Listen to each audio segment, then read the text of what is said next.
कौन सा क्रॉप लगाना चाहिए, इसका मार्गदर्शन भी गांव के सरपंचों को करना पड़ेगा।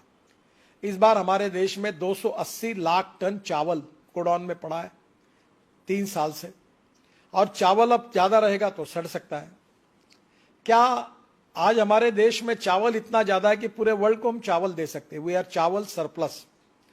चीनी, शक्कर, इतनी हालत खराब है कि वर्ल्ड में इंटरनेशनल मार्केट में चीनी का भाव 22 रुपए किलो है, हमारे देश में 34 रुपए किलो है, और हम 10 रुपए किलो सब्सिडी देकर पिछले साल में हमने 60 लाख टन चीनी एक्सपोर्ट की और 6000 करोड़ की सब्सिडी दी। तीसरी बात, गेहूं सरप्लस है, मक्का सरप्लस है। 1700 रुपए एमएसपी जो मक्के की थी वो भाव अब 1000 और 1100 रुपए पे आया है। क्या क्रॉप पैटर्न हम बदल सकते हैं? हमारे देश में 80 से 90 हजार करोड़ का एडिबल ऑयल हम इंपोर्ट करते हैं, पर आज दुर्भाग्यवश हमारे देश में फल्ली का तेल हो, जवस का तेल हो, सरसों का तेल हो, करड़ी का तेल हो, सोयाबीन का तेल हो, आज कम है। तो क्या पर एकड़ प्रोडक्टिविटी बढ़ाकर हम इसको कर सकते हैं क्या? सब संभव है। मैं नागपुर में, हमारे ऑरेंजेस होते हैं, और मुझे बहुत इच्छा थी कि नागपुर के ऑरेंजेस एक्सपोर्ट हो। मुझे स्वीडन जाना था, तो यहाँ राहुल ठाकरे करके, सिद्धरराव ठाकरे करके बहुत बड़े नेता थे कांग्रेस के, अभी भी है, उनका लड़का था, बहुत अच्छा काम करता है। मैंने कहा मुझे 2 बैग भर के आप संतरे दो। मैं दुबई गया और दुबई के लोगों को मैंने सबको, मेरा अच्छा दुबई में संबंध था, तो बुलाया चाय के लिए और सबको संतरे दिए। अब हमको 6 कंटेनर हमारे बेचे गए और अभी 100 कंटेनर का ऑर्डर मिलेगा, और 32 रुपए किलो संतरे का भाव मिल रहा है, जबकि यहां हमको 12 रुपए 15 रुपए भी नहीं मिल पा रहा। हमारे यहां सब्जियां हम एक्सपोर्ट कर सकते हैं। हमारे यहां क्रॉप पैटर्न को बदलना, और यह बात बहुत महत्वपूर्ण है, और विश्वनाथ कराड़ जी को मैं अनुरोध करूंगा कि आप थोड़ा सा, जैसे ये विश्व शांति और ये सब बातें फिलोसॉफी की बिल्कुल सही है, पर हमारे गांव में किसान आत्महत्या कर रहे। विश्वनाथ जी, क्या हम किसानों को सुधार सकते हैं?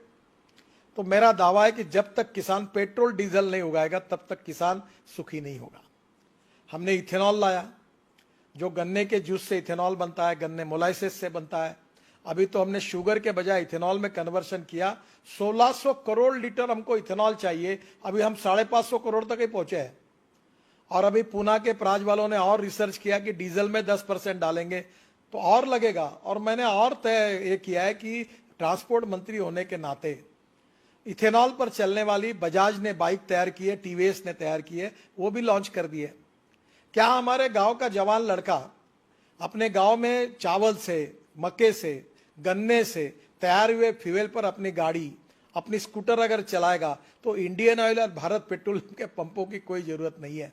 मैं कोई इंडियन ऑयल और भारत पेट्रोलियम के विरोध में नहीं हूं, पर 8 लाख करोड़ का हम इंपोर्ट कर रहे हैं और प्रदूषण बढ़ा रहे हैं। उसके बजाय हम किसानों ने तैयार किए हुए ईंधन पे जाएंगे। तो मेरी एक ही सुझाव है कि diversification of agriculture towards energy and power sector, यह विषय विश्वनाथ जी हमें लोगों को जगाने के लिए बहुत आवश्यक है। ये अगर होगा, और इसमें काफी काम हुआ है, हवाई जहाज का ईंधन भी किसान तैयार कर सकते हैं, किसान बिजली भी तैयार कर सकता है, किसान मोटर, कार, बस, ट्रक चल सकती है, और ये सब सिद्ध हुआ है। मैं ट्रांसपोर्ट मंत्री हूं, मैं आपको इसकी सब जानकारी दूंगा।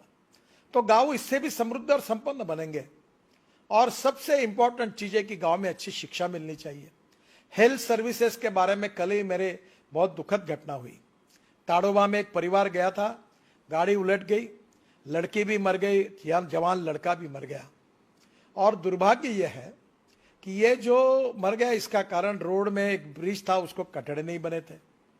अब प्रश्न ऐसा है कि हमारे गांव में हमारी लोगों की सुरक्षा करना, गांव में हमें लोगों को आर्थिक दृष्टि से रोजगार देना, किसानों की खेती को इकोनॉमिक वायबल करना, इसके लिए ऑर्गेनिक फार्मिंग का भी प्रयोग हुआ है।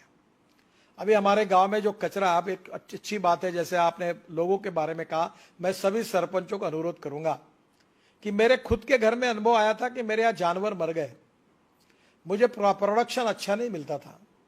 तो ये जो गायकवाड़ है, बीवीजी वाले पूना में, ये एक बार आए और उन्होंने मुझे कहा कि आप पानी टेस्ट करो।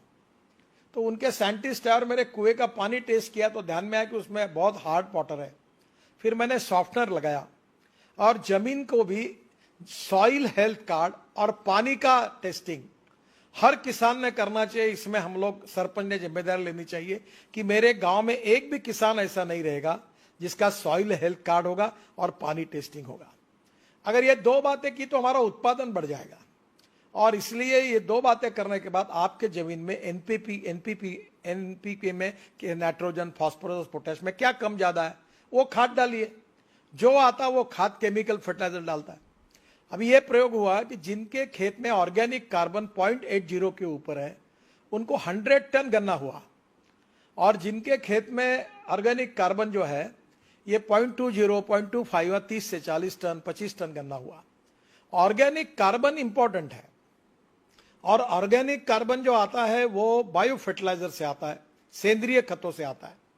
हम जैसे गांव का पानी गांव में, घर का पानी घर में, खेत का पानी खेत में कह रहे, वैसे गांव का जितना कचरा है, चाहे वो गन्ने का पाचट हो, चाहे वो ज्वारी का हो, चाहे गेहूं का हो, वो गांव में ही हम अपने खेत में ही कंपोस्ट खत तैयार करें और उसको हम ऑर्गेनिक, इससे अभी मैं बालों से एमिनो एसिड बनाता हूं, और एमिनो एसिड प्लांट बूस्टर है, तो वो तिरुपति से बाल लाके मैं बनाता हूं, मैं बहुत प्रयोग करता हूं।